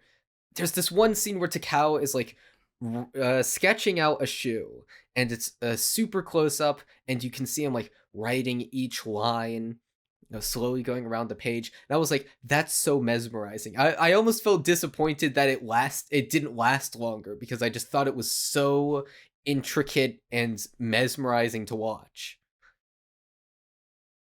Everything about this movie is beautiful. I want to get your opinion on the character art for this movie, because this is the first time now we can say without having to qualify anything, and I'm sure you'll agree with me on this one, that this is the first time that the character designs look good without having to ape any style.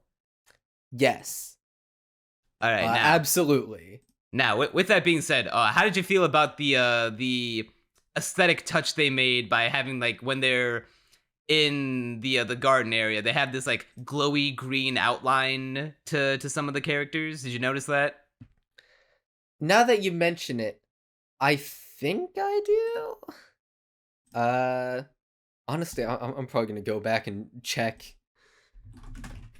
Garden of Words. Yeah, when they're in the garden, they tend to have like a greenish, whitish, almost like kind of like a halo effect around them, like they're being kind of backlit by the greenery of See, the when greenery you of the you scenery. say it, I immediately knew what you were talking about, but I need to see it again.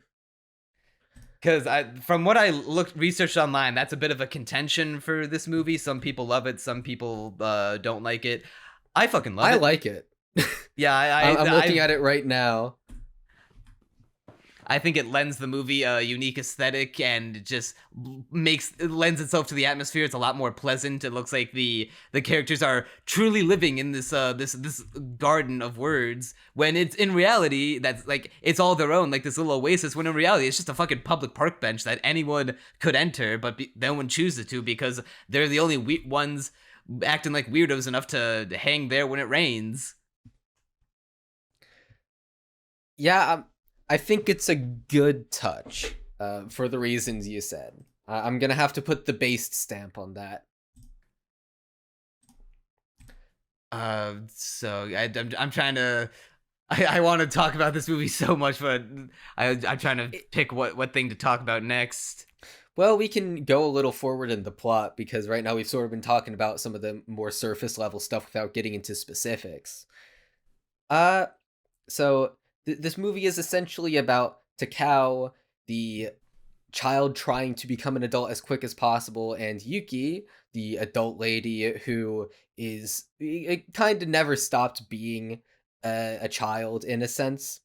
That, you know, they're developing romantic feelings for each other, and although they cannot be reciprocated due to not only the age gap but also the eventually revealed fact that Yuki is a teacher at his school, which makes it doubly illicit, nonetheless they do hold feelings for each other. And it's about a relationship that, at least at this point in time, cannot be. And it's heartbreaking on both sides, because we see Takao is actively falling for her. She can't leave his thoughts, and but even still, even despite all that, what makes Takao so cool is that even though he would like to see Yukino again, he tells himself no. He knows what he's want. He's got mind on his money and money on his mind. He's got his priorities straight. He's not gonna let any trifling thoughts distract him from his goal. he's going to get into that vocational school. He's going to work those part-time jobs. He's going to become the best damn shoemaker that Japan has ever seen. And he's only ever going to see her when it rains. The rainy season in Kanto where they live is over. And while he's away, he ain't going back to that bench for a while. She continues to go there even in sunny days, just like for just on the like faintest chance that maybe he'll go back on their agreement and just visit him the one time. Yeah, it is. Also, how messed up is it that it doesn't rain for like 2 or 3 months? I mean, that is kind of how it be sometimes. I don't know how average weather is in Japanese, but goddamn, they just have no chances to see each other. Hey man, that's kind of like what happens in Florida sometimes. That in Florida winter, that's just what happens. In Illinois, our weather is too bipolar to ever do anything like that. So the idea of it not raining for 3 months is like completely foreign to me. It's like, but it rains like at least twice a month here. Let's see. So they eventually end up going back to school after summer vacation. Takao, by the way, spent that entire summer break working as hard as possible. He's on that Sigma male grind set. Yeah, grind set. Takao's grind set. And that's why he's base. Yeah. He's and we're about far to see more him driven than Asuna ever was. We're about to see him unlock his 2nd level base Sharingan. Okay, you really want to talk about this, so I'm gonna just let you take the stage for this. Yeah, alright, so fuck me. This is so good. When the school is finally back in session and rain is the rain, it's done. So Takao's going back to school. He's palling around with his classmates who are. Can I just like mention real quick? Even though his classmates are like such the most minor of minor characters, I like how for like the a total of 3 minutes at most we see of them together, how they have a pretty fun dynamic immediately.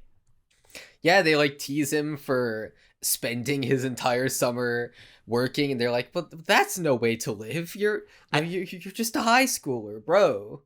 Yeah, I think he like when he sees his girl classmate friend for the first time, I think he mentioned something about her tan. Yeah, he does. Yeah, it's just like it's such like fun, good dialogue that makes me think that these characters are humans and not just like ciphers for emotions that the story wants me to feel being projected onto them. It's just good writing. Which leads to the based scene. Yeah, we see Takao encounters Yukino for the first time outside of the bench where they usually meet, and it turns out, what the hell, Yukino, that's her name by the way, Yukino is where she works, she's a teacher at his school that is quitting because she got embroiled into some rumors by some third-year upper-class students. Because some girl's boyfriend said, like, damn, that Yukino's a fine piece of ass. And so, out of jealousy, they spread rumors about her being, like, a slut and a sexual deviant, predatoring, or whatever the word is, on kids. And so that spreads around, it gets to Yukino. And then Takao is able to piece together in his own head without even having to like talk to her, just with the own context clues. We don't need to get an elaborate flashback of, oh my god, all of the things, all like the words that she was saying that were actually double entendres the whole times. No, he's just smart enough, and therefore the filmmakers are respecting the audience enough to let us piece it together in our own heads. So then, based fucking Takao goes up to the bullies by himself and like finds the girls like, hey, are you the girl who spread all those rumors about Miss Yukino? And he's like, yeah, what about it? And then my boy Takao just bitch slaps that hoe. Based slapping women, always justified. Hey, he believes in women's rights and women's wrongs, like every good-blooded American feminist. And so, like, yeah, he ends up getting his ass kicked by one of the bullies, and he's trying to fight back, trying to white knight her, but it's he just ends up getting his ass kicked, kind of. It was so good. that scene was like, so I expected her at first him just like tell her off, being like, oh, you feel good about yourself, you feel like this is how you feel like a good person for ruining her career and making her feel like shit. But no, he just like he once he like confirms like, oh, you don't feel bad, fine then, bam, like 5 across the face. Did you stand up and clap? I need to know. Yeah, I did do the Neon Man to stand up and clap. I did more. I did the Neon Man to spin around in my chair, stand up, like fist pump the air, like fuck yes. I wish I had that much energy. I was like, what a Chad. It is very Chad. So afterwards, they meet again in the so-called Garden of Words. And although it doesn't start off raining, you know, he's sort of like thinking heavily about what he did, and he eventually finds her, you know, nearby where they were usually sitting down and talking. And I do love how, you know, after going so long without any rain, just this drought of seeing each other, the second they see each other once again, it starts pouring. Just absolutely rain and bullets, and they have to take shelter. The biggest storm we've seen in the movie. Again. Yes. And it is, you know, good visual symbolism that is not beating you over the head, unlike in certain cases in Shinkai movies. And with that, they end up at Yuki's apartment. And like, holy shit, dude. This might be one of my favorite endings to a film. Seriously? Okay. Well, granted, all right. So I'll get into my only biggest issue with this movie, and you can argue that it's not fair to levy this against it. I just wish there was more of it. It is a goddamn tragedy. It is a sin that this movie is only 45 minutes long. Like I could watch another hour of this easy. Damn, you're excited about this. Like, and like maybe I'm monkey's pawing myself here because maybe this movie was 45 minutes because that's the time it needed to tell its story, and how it, outside of like the kind of shaky beginning of the corny inner monologue, after that, this movie is like hitting the batting hundreds the whole time, not a single misstep, and it had my attention the entire way through. The whole like, so it's so Kino. I like, if you're not a fan of the words goat, fire, Kino, peak, then get out of this podcast. To be fair, I could see it running a little longer and delving into their characters even more, and that could have built, you know, more tension for this eventual conclusion. But as is, I need to sneeze again. Oh god, not only is he allergic to shit, he's also allergic to Kino. Oh no, it was just a Kino overdose, Neon. You don't understand. Well, my body is frail in that regard. I need my keen hailer. Yeah, there we go. Oh, where was I? I legitimately forgot what I was talking about. The ending. The ending. Oh yeah, and the length of the movie. Yeah, I don't feel like it's missing anything per se, but I could see, you know, it building more investment to that. Yeah, that's the crazy thing. I don't think it's like missing anything like detrimental. I just wish there was more of it. I'm sad that I can only dedicate 45 minutes of my life at a time to re-experiencing it. The one criticism I do have of the ending, and I remember Digi brought this up too, although I didn't actually rewatch it. But the song they play at the very end does seem a little too chipper for me, even if the swell up to the, you know, I'm not sure if it's like the chorus or like the instrumental or whatever right after they hug. The instrument to swell to that is amazing, but it does feel a little too chipper as the camera's like zooming out on them hugging each other. I thought it was great because I think that's kind of what they were going for. Because I don't think it's a coincidence that when the sunlight breaks from the rain and shines upon Yuki's face, that's when she runs to Kao and hugs him and starts outpouring all of her emotions to him and saying, "You saved me." Like, oh my god, you saved me. Like, I was so scared. I thought I couldn't do it anymore. And because I think it's ultimately like, yeah, while it's sad and like tear jerking, dude, holy shit. I like I mentioned before, I showed you the dub version of this. I almost started crying. I almost started crying while just watching the clip. Yeah, like major shout outs to Blake Shepard and Maggie Flecknoe or Flecknoe, however you pronounce it, for their performances of Takao and Yukino respectively. They brought the fucking S tier game there. What incredible dub. Probably the best Shinkai dub. So the gist of the conclusion of the film is that Takao, it says it very nonchalantly, which I also really like.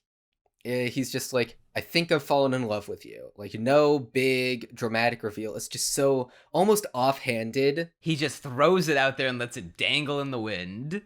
And then Yuki's like, because he says Yuki's name, but then she's like, you forgot the sensei. I'm moving it's in like Miss less than a week. And that he's at first very responsible and respectful about it, holding back his emotions. He's like, nah, all right, I'm gonna go, pack up and leave. And Yuki's feeling really down about that because she's like, I don't want to leave things out on this horrible dour note. He really did change my life for the better. And I do also have feelings for him very clearly that I just can't reciprocate because it would be immoral. But she eventually, this outstanding sequence where she rushes out the door, starts running down the stairs, trips and falls, and then gets back up. And mind you, she fell on her face. She was like beat up from that, but she still presses on and just needs to confront him. That's like some shonen shit. That's like some shonen energy that like that. Oh my god, everything about this Kino based. I have a feeling that the transcript of this half of the podcast is going to be like about 80% just the words Kino, based, heat, fire, etc. synonyms. I would not be surprised. So, she gets to Takao, and Takao, he's looking off of the staircase into the rain, and he turns around and he basically starts essentially venting at her. And in just this pure emotional outburst where he sort of projects his fear of failure onto her and then says, you don't believe that I'm going to become a shoemaker. You were a teacher this whole time and you didn't even tell me about it. And, you're probably looking down on me and, you think I'm going to fail or whatever. He literally starts off his verbal lashing with, I hate you. And it's like, and like deep down he doesn't actually mean it, and he's just like trying to make her feel like it's a combination of like some of it he does like kind of like mean because like he wouldn't have fallen in love with her and with a person that he hated, but you do know like there's some harsh truth to everything that he's saying to her, like, yeah, why didn't you just stand up for yourself? You're an adult. You're supposed to be this adult that is able to do things on their own without having to be held back by anything, because that's what an adult is. That's the kind of adult I want to be. Why are you not the adult I want to be? You were my window into this world, and now you're not what I thought you were. Dude, the line at the very end where he tells her, you're all alone, is like, and you can see her facial expression change where she's like, oh, wow, that hit. Yeah, you can tell throughout the entire, like, berating, every single line that he says is hitting home. It's hitting every chord in her body. Yeah, and he's essentially doing it because it's like, it just the anguish of, not being able to reciprocate his feelings. But she, upon, taking this hit, starts crying and just runs up to him and hugs him and talks about it, basically says the truth that she wanted to say before they left, how this garden of words, I hate that they didn't say the garden of words, it would have been so Kino. This really was a garden of the words to Cow. only issue with this movie. As funny as that would be, that would kind of take me It out would of be- it would for be them to terrible, start using but flowery language like that. like on an objective level, it would be terrible. But on the level of me thinking that's hilarious, I mean that would just make it a 10. There we go. That's what this movie's missing. My mouth was on the floor. Like when I was already getting like when she's running down the stairs in the rain and she's fallen and she's still trying to chase after him as he's leaving. Like that was already like, yeah, like you run back to him. You can't leave things off like this. When he is berating her and just like venting out all of his frustrations and the coping with the rejection, he's huffing the copium from not being able to, have their relationship consummated or set into like actual fruition. And even like, because deep down I think he knows it too, that it just couldn't be, because he's 15, she's 27. But when she finally broke down and the light breaks and she throws herself at him and just like is a crying just mess, just saying that how fucked up she was and how scared she was and how he saved her. And she's like, and he returns the hug and they embrace each other, and the music's swelling, all like while the camera's like pulling out from the stairs, and like how like once again they're the only two people in this world with the storm and the rain. Oh my fucking god, my mouth was agape. I almost started crying. I was like, I was welling up. The song kicks in. Fuck.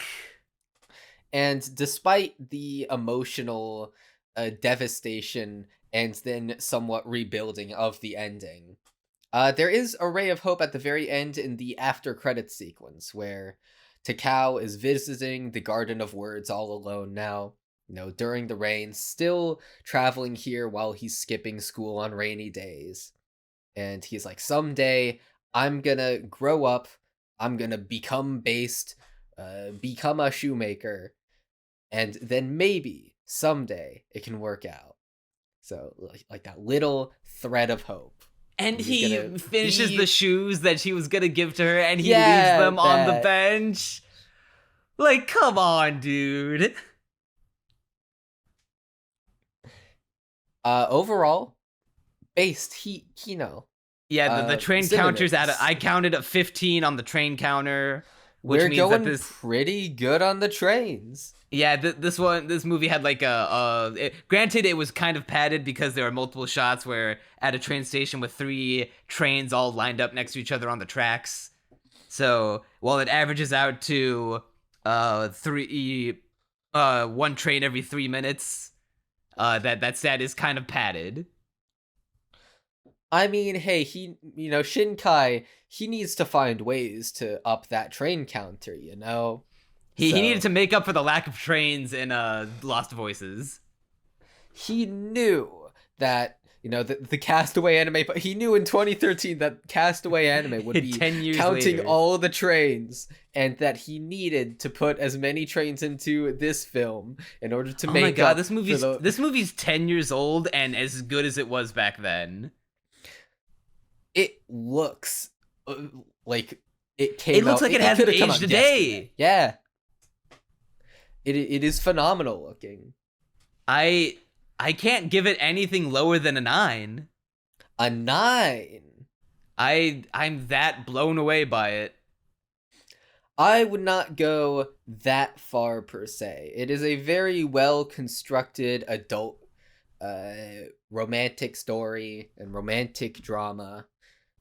I guess if I had to choose a justification for why it's not a 9, it just doesn't resonate as deeply with me as what I would typically put in a 9. So like when you're a 9 out of 10 for me, you're like really resonating with like my specific interests. So you got your Call of the Nights there, where I just love it's crunchy coded to the extreme. And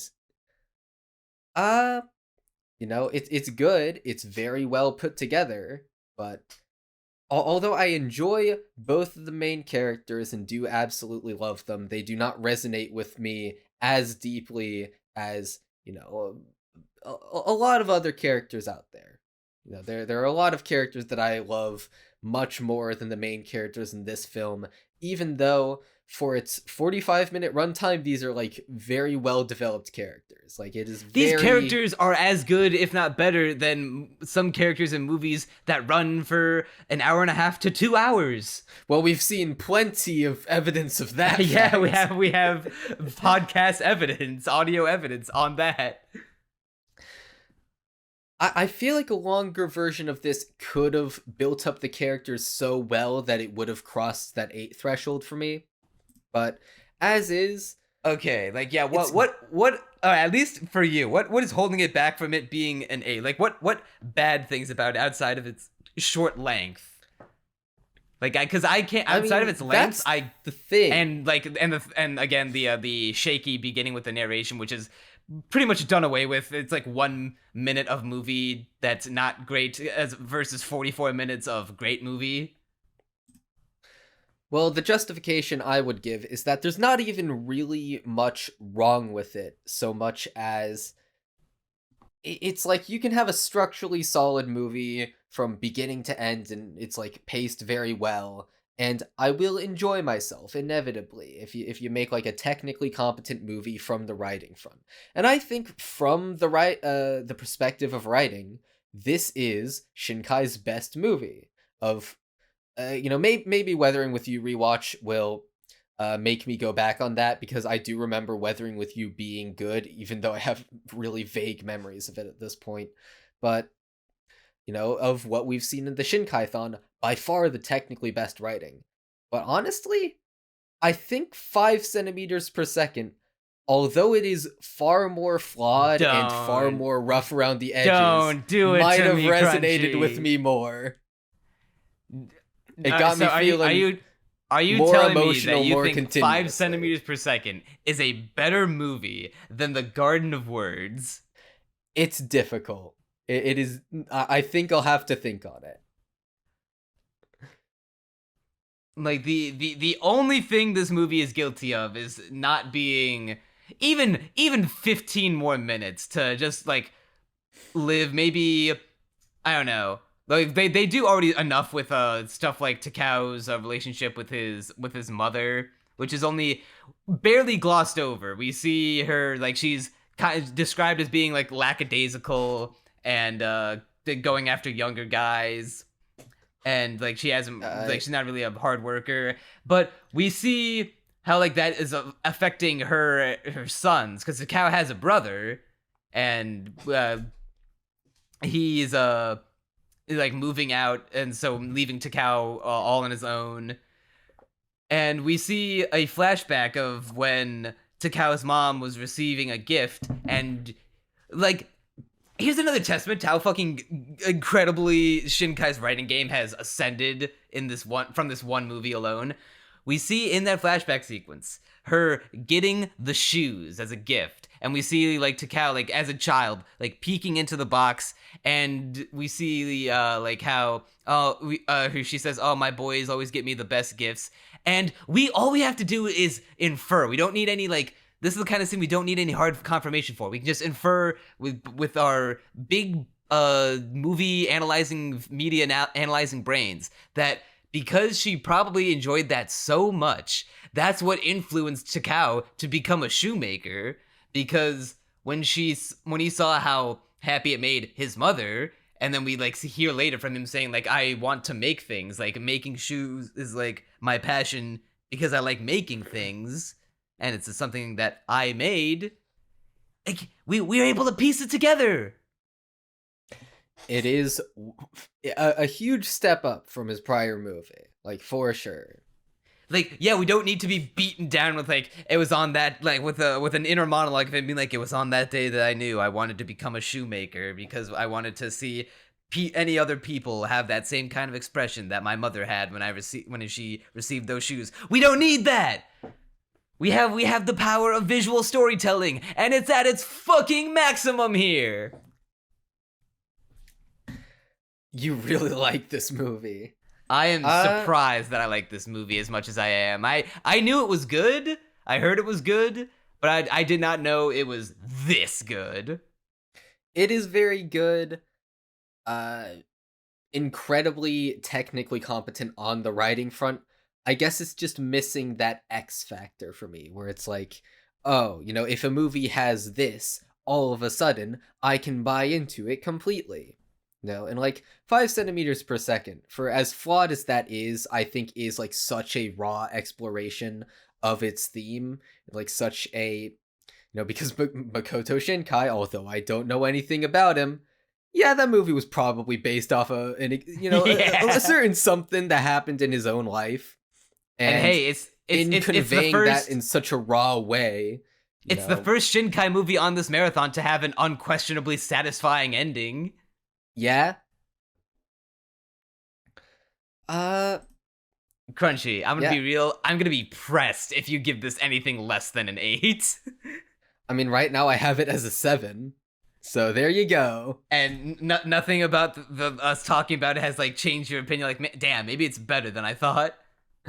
It's doing a little bit, but I don't think it's enough to raise it above that because I'm looking at everything I have as an 8, and it's just like those have X factors for the most part. It was like, oh, this really personally appeals to my tastes.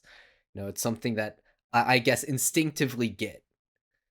Here, Whereas, let me rattle off a couple of my 8 out of 10 movies I have on Letterboxd to give you an impression of like what kind of level this movie is on to me.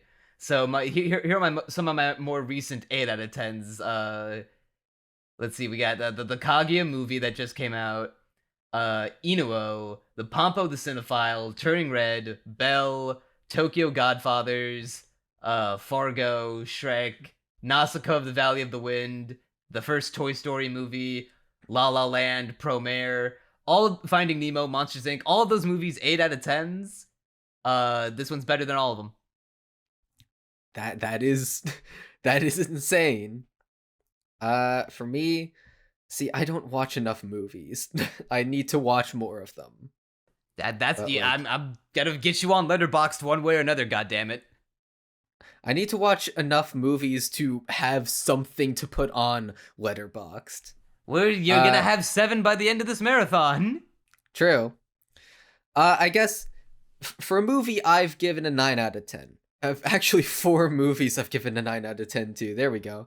The Kizu trilogy and Maid in Abyss: Dawn of the Deep Soul, where granted those have a slight advantage because they're parts of series. I'm already super hooked into the characters, but like both of those IPs have things that I just kind of instinctively like. Made in Abyss is an adventure story. It's got very creative world building.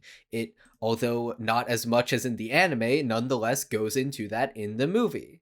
So that's the X factor for me. Yeah, Made And in Abyss, also, Dawn of the Deep Soul. I also gave an 8 out of 10 if you'll recall. yeah, I do recall that.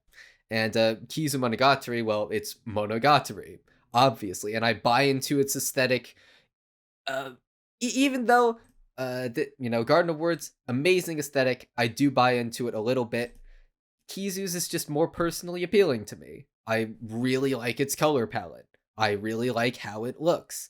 The fights are super engaging and interesting, and has got a lot of interesting character moments for Araragi. No. And even though this movie, once again, does have good characters, I wouldn't necessarily put it on the same level of the kinography in the Kizu trilogy. So there you go. That's me trying to rationalize it, which is a little hard to do because I don't think there is much wrong with it. It's just not as appealing. I don't know. I feel like it deserves at least an 8, man. Come on. It's a strong 7, bro. I can only hope that with the passage of time and maybe rewatches when you see more movies, then you're like, oh shit, this is. I do want to rewatch it dubbed. I will say I will if I ever rewatch it. Actually, when I rewatch it, I will watch dubbed. Yeah, this is I guess that's another point in its favor for being 45 minutes. It's a very rewatchable movie. yeah, you just have to sort of pop it on. Other than that, I think that's about all I have to say. Yeah, that's all I gotta say about this one. Shinkai can in fact make good movies, and I'm thinking from here on out it's gonna be nothing but W's all around. I mean, at least from my perspective. I don't know. Maybe We all know. We'll see if the Your Name redemption arc goes through next week. Somehow, I don't think it will, but I am nonetheless. I am open to changing my mind at the very least, because it has been a while since I've seen Your Name. I'll never get over all the plot holes, but maybe the characters will grow on me. Maybe its emotionally resonant storytelling might do a little bit more for me on rewatch. Who knows? Well, the audience will know in a week from now, but the only way they will know that is if they subscribe to the channel, like the video, and head on down to the comments to let us know what they think about the Children Who Chase Lost Voices and the Garden of Words. Are we wrong about those movies? Is Lost Voices actually peak and Garden of Words is a piece of shit movie? Why don't you tell us? We will beat you to death. Yeah, we will. Yeah, your comment will be deleted. We will not accept the slander. You do not get freedom of speech when it comes to slandering Garden of Words. That your First Amendment right is taken away. And I think with that, that'll do her for this episode of Castaway Anime Podcast during Shinkai Month. Tune in next week when we're going to be talking about the big one, the one that's going to get a Shinkai-illion views, Your Name. That'll do her. I'm Neon Manta. And I'm adjective vaguely bread adjacent food. Oh god, he's running out. And you'll see us next time.